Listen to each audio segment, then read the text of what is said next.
Salut, j'espère que vous allez bien. Welcome back to Mama Aska TV. Alors, vous avez vu le titre de cette vidéo. Elle est en rapport avec l'affaire Alexandra. C'est la suite de l'affaire Alexandra. Alors, nous allons d'abord écouter ce que dit la maman d'Alexandra. Et ensuite, je vous reviendrai en commentaire comme d'habitude. Restez scotchés. Bonjour. J'espère que vous allez bien, par la grâce de Dieu. Moi, le Seigneur continue de me réveiller.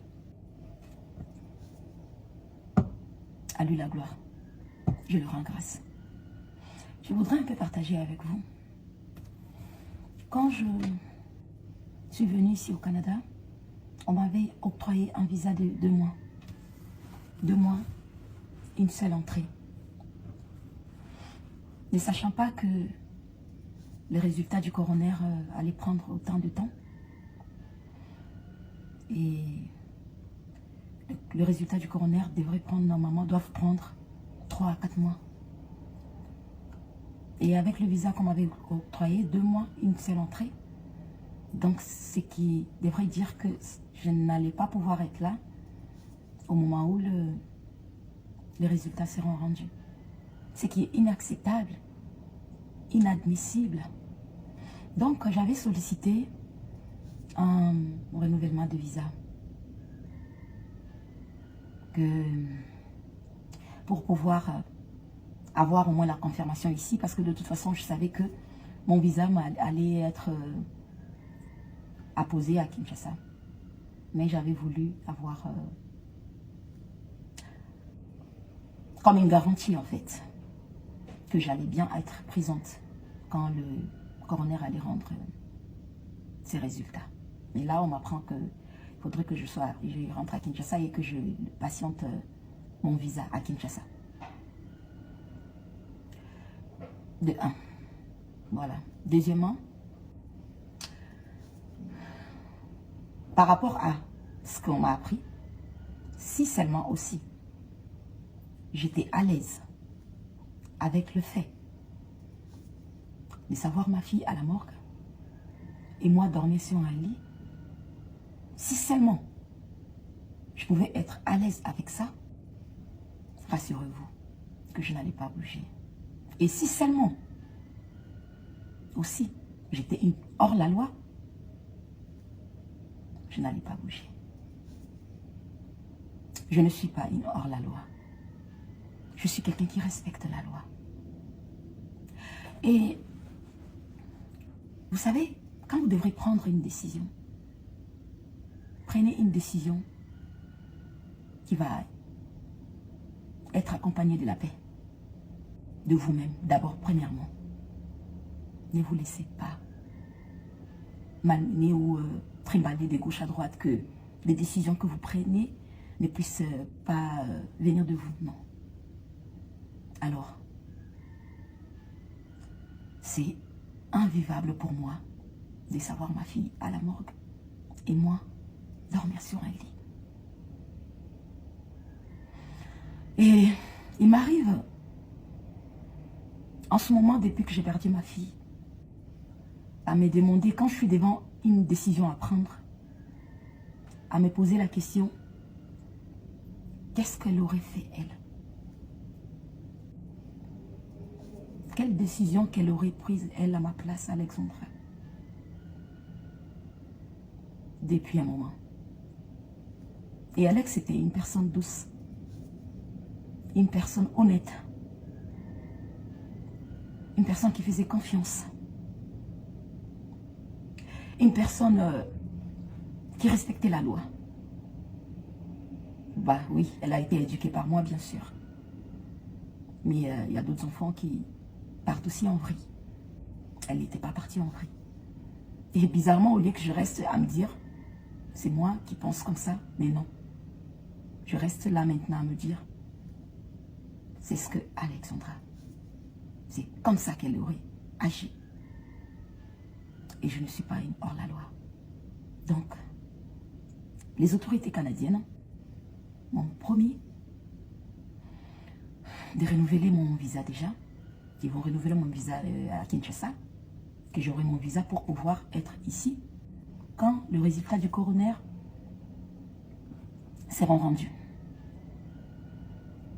Donc, je vais devoir rentrer sur Kinshasa, ramener Alexandra, aller faire ses obsèques, lui ramener auprès de ses mamans, auprès de son oncle, auprès de son grand-père, auprès de tous les Congolais,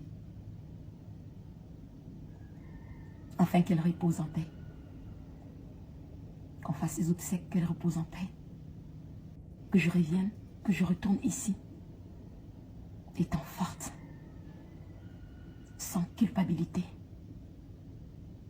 Quand je dis sans culpabilité, la culpabilité d'avoir laissé mon enfant à la morgue longtemps, la culpabilité de ne pas respecter la loi ou de laisser mon visa s'expirer et rester sous le sol canadien.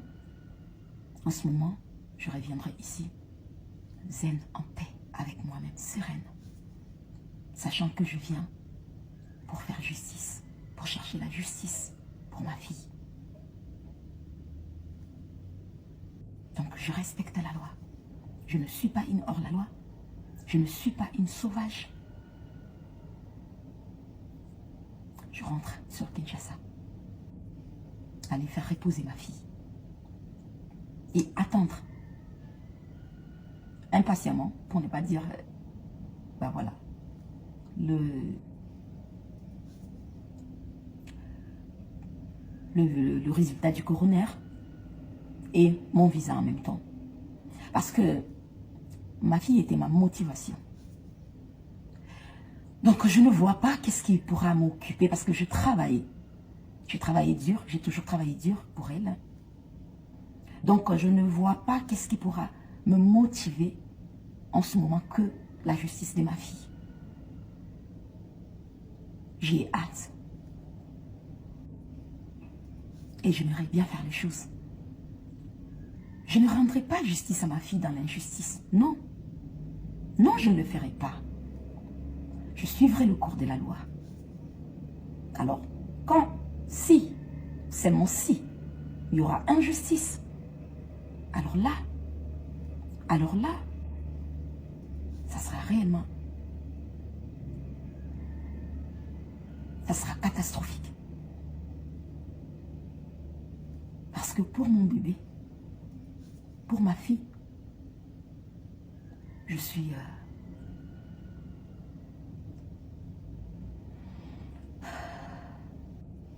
disponible, je suis prête, parce que c'est un combat que je n'abandonnerai pas. Parce que c'est après cela que je trouverai réellement l'apaisement qu'il me faut. Ouais. Ce qui est vrai que grâce à vos prières, grâce à mes prières, j'ai pu manger quelque chose, j'ai pu boire. À Dieu soit la gloire. Gloire soit rendue à lui. Et mon cœur est en miettes. Et on ne peut pas vivre en ayant toujours des chauds, de froid, des chauds, de froid. Tu peux être en train de boire quelque chose ou de manger quelque chose et tu t'éclates en sanglots. Parce que l'intérieur est brisé. Parce que tout est en miettes. Mais pour bien faire mon deuil, je dois être à l'aise avec moi-même, avec mon intérieur, avec ma conscience. Et pour accomplir cela, j'ai jugé bon de ne pas être une hors-la-loi, de ne pas faire expirer mon visa sur le sol canadien,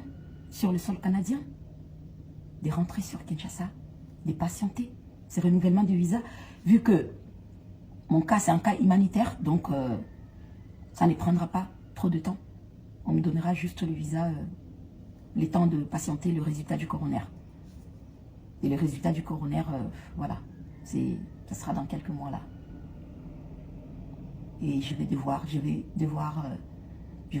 revenir et commencer, pour la suite, commencer la bataille Ouais, j'appelle ça la bataille parce que ça sera une bataille juridique. Je demeure sous la loi. Je demeure sous la loi. Je respecte la loi. Je ferai bien les choses. Et comme je l'ai dit tout à l'heure, quand il va falloir que je fasse quelque chose, depuis que j'ai perdu ma fille, je me pose toujours la question de comment est-ce qu'elle aurait agi? Comment est-ce qu'Alex aurait agi, cette petite-là? Elle allait faire maman.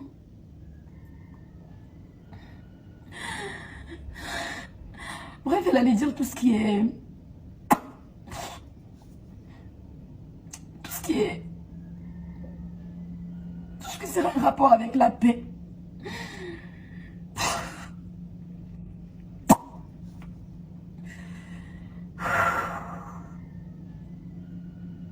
Je vais respecter la loi. Je vais ramener mon bébé. Je vais aller l'enterrer. Le coroner a déjà prélevé tout ce qu'il faut. Pour seulement si. Contre-expertise. La contre-expertise, pourquoi on l'a fait quand on conteste ce que le coroner a, le premier rapport. Donc le premier rapport n'est pas encore rendu. On va devoir patienter, attendre, savoir. C'est ça que je voulais partager avec vous. C'était les deux points. Que je ne suis pas en paix. En restant ici, en dormant sur un lit et à son champ, ma fille à la morgue. Et je ne suis pas en paix avec l'idée de ne pas de ne pas respecter la loi canadienne, de ne pas respecter la loi de faire expirer mon visa sous le sol canadien. J'y ai tant réfléchi. J'ai eu des discussions aussi avec plusieurs personnes. Mais vous savez, quand il faut prendre une décision, ne soyez pas influençable, prenez une décision qui vient du fond de votre cœur et avec laquelle vous serez à l'aise avec. Donc voilà, vous avez écouté ce qu'elle a dit. C'est une suite sur l'affaire Alexandra. Après qu'elle ait appris que sa fille était décédée au Canada, la chose normale était qu'elle s'y rende parce que elle est quand même la maman et c'était son unique enfant. Il fallait qu'elle s'y rende. Je rends grâce à Dieu parce que en fait, cette femme, elle a beaucoup de courage. À chaque fois que quelque chose se produit, elle va sortir pour informer la communauté internationale. Quelqu'un aurait suggéré dernièrement qu'elle vive son deuil, qu'il serait mieux qu'elle vive son deuil hors des caméras. Ça fait très mal de voir une maman pleurer sa fille, mais on n'a pas le choix, on va le vivre ainsi parce que cette affaire, ce n'est pas une affaire ordinaire, c'est une affaire où quelqu'un a été prise à la vie, quelqu'un a été volé, la vie de quelqu'un a été enlevée, un enfant a été volé à sa mère. Il faut que justice soit rendue pour Alexandra. Alors, le fait qu'elle sorte toujours et dit ce qui se passe aide également l'enquête. Ça contribue largement au déroulement de l'enquête parce que cette histoire, c'est une affaire d'influence, oui. Ceux qui ont commis ce crime, nous ne savons pas de quelle nationalité ils sont. Ils sont là au Canada et ils voient bien la présence de cette femme. Ils savent sa présence, les influences. Et ils savent que si cette enquête aboutit, ça ne sera pas bien pour eux. Ils vont tout perdre dans leur vie. D'ailleurs, que s'ils auraient su que Alexandra avait une telle mère, Alexandra avait de tels parents, elle était si chère aux yeux de sa maman, il n'aurait pas daigné, il n'aurait pas essayé. Mais chaque fois, comment le saurait-on? Comment le saurait-on? Je ne vais pas dire certaines choses ici. Comment saurait-on que cette personne est intouchable? À part même le fait d'être chère à sa maman, le fait d'être chère à Dieu. C'était une croyante. Et ceux qui savent, on ne prend pas la vie des croyants n'importe comment. On ne prend pas la vie des fidèles n'importe comment. Vous réussirez à prendre leur vie, mais vous serez exposé. Donc, dans cette vidéo, Elle aurait souhaité que son visa lui soit prolongé, étant donné qu'il allait expirer avant la sortie des résultats du coroner. Mais ça lui a été clairement refusé, disons-le ainsi. Elle ne l'a pas dit, mais le visa a été clairement refusé. Elle est polie en disant que non, ils ont dit rentre et tout et tout. Ils ont refusé de prolonger le visa. Parfois, je ne vais pas faire des commentaires si la maman d'Alexandra elle-même n'en a pas fait, mais c'est toujours, c'est pas bien, c'est pas bien, c'est pas bien. Elle est là pour une raison bien valable. Alexandra aurait été une fille, par exemple, une Américaine des États-Unis. Elle aurait été, par exemple, de l'Angleterre, de la France. Les yeux du monde entier sont braqués sur cette affaire. Oui. Donc, le fait qu'elle sorte toujours, ça aiderait d'autres parents et ça montrerait vraiment la vraie face de la justice canadienne. Et eux-mêmes, ils ne joueront pas avec cette affaire parce qu'ils savent que cette femme tient à ce que justice soit rendue. Et ceux qui ont commis ce crime, ils sont là, leur cœur bat. Et j'ajouterais même que s'ils savaient que cette affaire prendrait cette ampleur, ils ne toucheraient même pas aux cheveux ou aux petits doigts de cette petite. Ils sont en train de regretter parce qu'ils voient à quel point cette fille était chère aux yeux de l'Éternel, aux yeux de Dieu. Oui, parce que tout ça, c'est la main de Dieu. C'est la main de Dieu. Combien sa maman tenait à elle et combien elle était chère, en fait.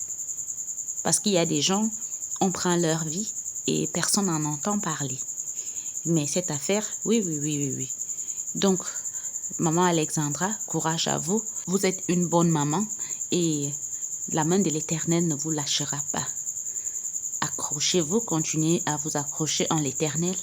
Il ne vous laissera pas. Parce que lorsque vous reviendrez, oui, justice sera faite. Cette affaire ne finira pas ainsi. Parce que toutes les mamans du monde entier, elles regardent. Le Canada est censé être un lieu où les gens sont en sécurité. Ça ne devrait pas être un endroit où les gens envoient leurs enfants et les enfants se perdent n'importe comment. Non. Et oui, maman Alexandra, c'est très bien, vous êtes une femme de Dieu. Et les gens qui ont confiance en Dieu ne craignent rien. Vous avez pris une bonne décision. Il ne sert à rien maintenant de prouver à quel point on est grand ou de défier la justice ou l'immigration ou quoi que ce soit. Ils ont demandé que vous rentriez. C'est bien de coopérer comme vous le faites. Allez-y, rentrez, faire le deuil de la petite. Vous rentrerez plus forte. Et oui, justice sera faite. Dieu veille. Nul n'est plus fort que Dieu. Dieu est le propriétaire du monde entier. Et c'est lui qui sonde les cœurs et les reins des êtres humains.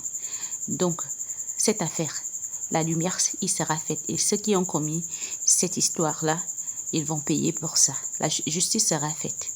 Vous faites beaucoup. Continuez d'être courageuse. Merci d'avoir regardé cette vidéo, mes amours. J'espère que vous avez à dire en commentaire. Si c'est votre première fois de passer par ici, n'hésitez pas de vous abonner. Aimez cette vidéo, partagez-la et je vous reviendrai bientôt. Bye bye.